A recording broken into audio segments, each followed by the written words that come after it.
We gon' be alright, yeah. The sun's gonna shine bright, yeah. And we gon' live up. Hello again. Coming to you from the Pop 4213 studios. This is Purpose Over Problems, a podcast series where we work our way through emotional binds. I am Cedric. I hope you are wonderful. If not, let's get there. Today, I want to ask you a question. And what I'll do is I'll give you my answer. But I would love to hear from you in those comments and get your answer and your opinion on this topic. And if you're new here, you happened upon my video, please consider subscribing. The question: what are your two most valuable possessions, and how do you go about protecting them? Ownership. What is ownership in this lifetime? What can I truly say I own? And then how do I protect it? Well, if we look at things at the end of this life, my body will return to the earth. My soul and my spirit will return to the source that gave it to me, God. My clothes, my shoes, my car, my home, all of those items will be given to another person or even destroyed. My money, whatever I have or whatever I have left, will go to family or will go to cover various expenses. I know you're like, man, that's a lot.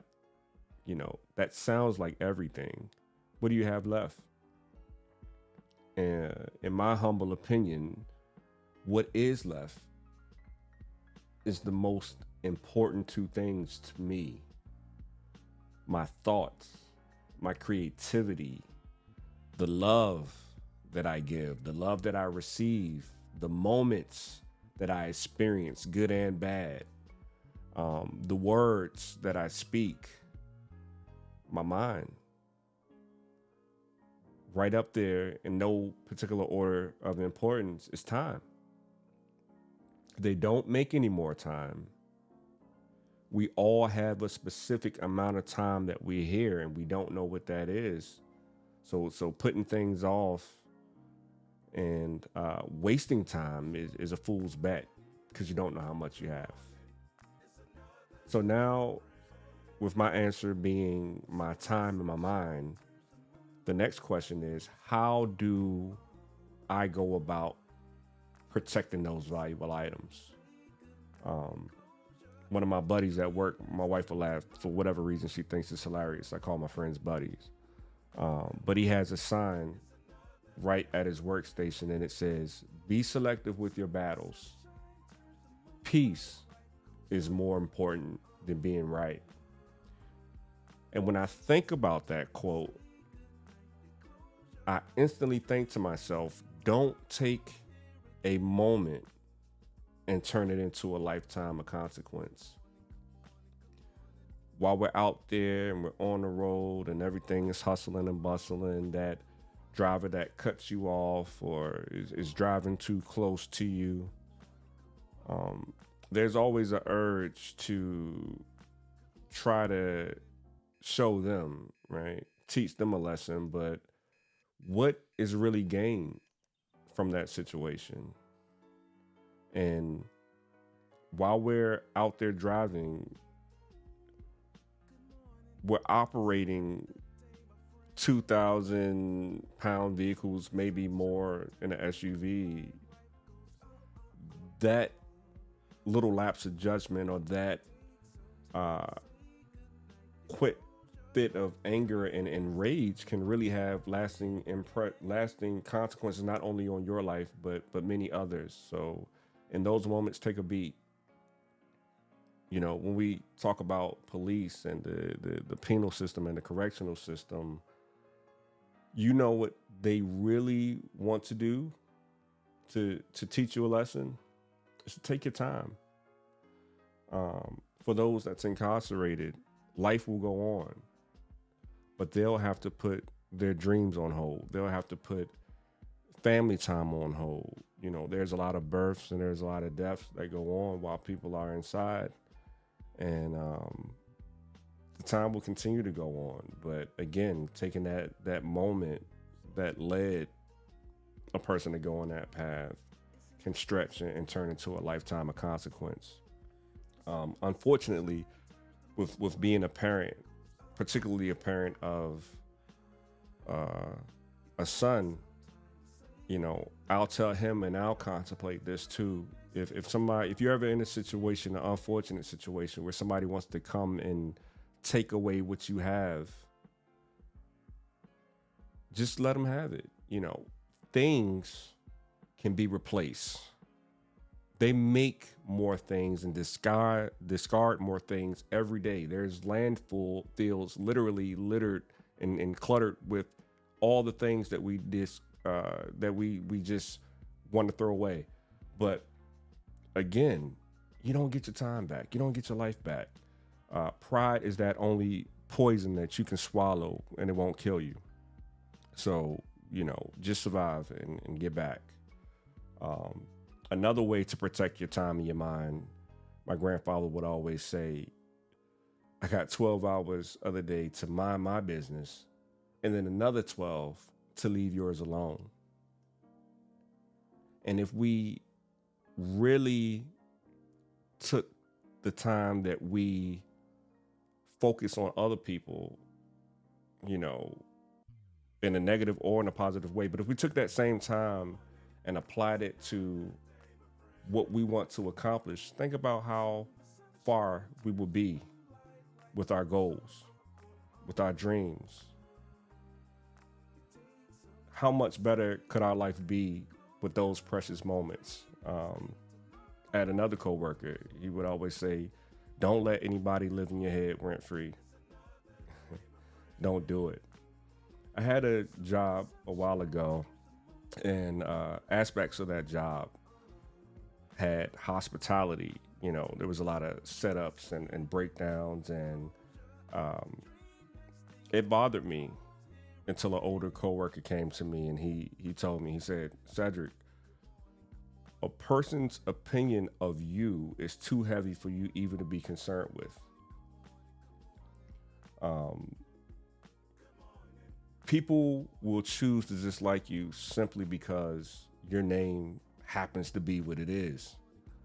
You can't make everybody happy, nor should that be your goal.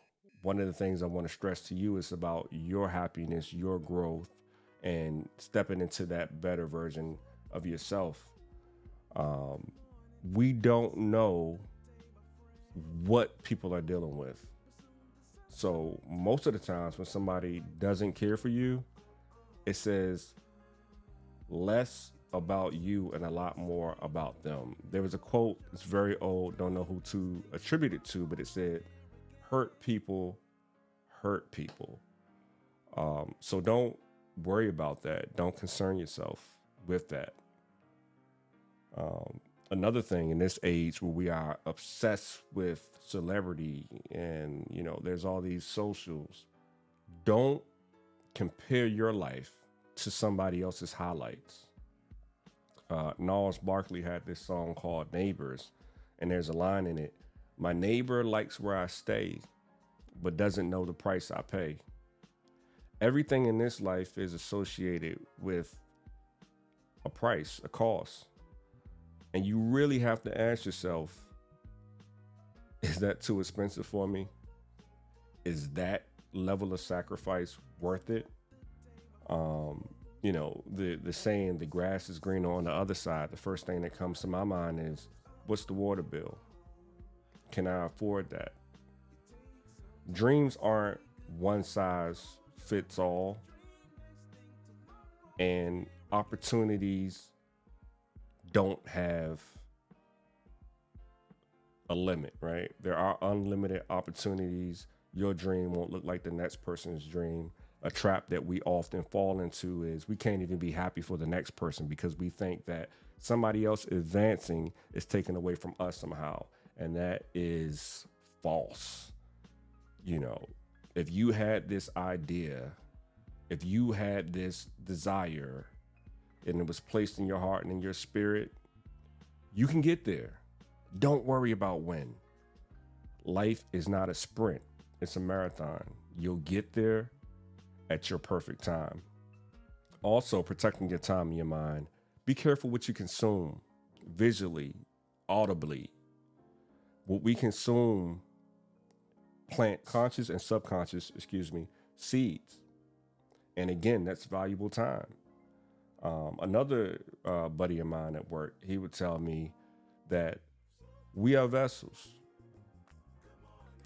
Again, when I was telling you, you don't know what a person is going through, you can affect the most trivial exchange in your day can make or break somebody else's day. So when you're in the car and you're commuting to work, play those things that will give you peace, that will make you a more pleasant, more thoughtful person. Likewise, do that when you're going home. And whatever you do, don't let the two cross.